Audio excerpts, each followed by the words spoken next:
The first trailer for the upcoming 2021 biopic Judas and the Black Messiah was released on August 6, and eager movie fans are itching to see this tour de force starring Daniel Kaluuya and Lakeith Stanfield. The film tells the real-life story of activist Fred Hampton's rise to prominence as a Black Panther Party chairman, his eventual assassination in 1969, and the man who betrayed him. Who betrayed Fred Hampton?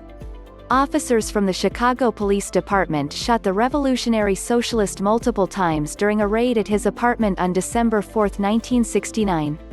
The FBI, who had previously identified Fred as a radical threat, orchestrated the early morning break-in after receiving key intel from Panther insider William O'Neill.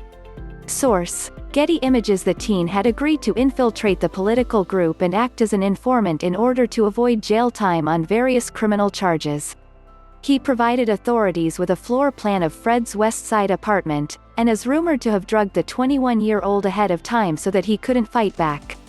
The betrayal, which was revealed in 1973, came as a shock to members of the Black Panther Party given Williams' position in the organization.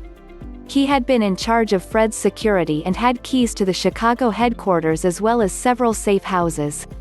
After his role in the raid was exposed, William entered the Federal Witness Protection Program, but secretly returned to Chicago in 1984. 6 years later, the 40-year-old ran onto the Eisenhower Expressway and was killed by a passing car. His death was ruled a suicide. William's uncle, Ben Hurd, recalled visiting Fred's apartment with his nephew after the ambush. There was papers strewn all over the floor, blood all over. There was a trail of blood from where they had dragged Fred's body, he told the Chicago Reader in 1990. Bill just stood there in shock. He never thought it would come to all this. Source: Getty ImagesFred Hampton. In 1968, Ben said the guilt of what happened to Fred consumed William. I think he was sorry he did what he did. He thought the FBI was only going to raid the house. But the FBI gave it over to the state's attorney, and that was all Cook County State's Attorney Edward Hanrahan wanted. They shot Fred Hampton and made sure he was dead. Daniel Kaluuya's casting as Fred Hampton caused some controversy.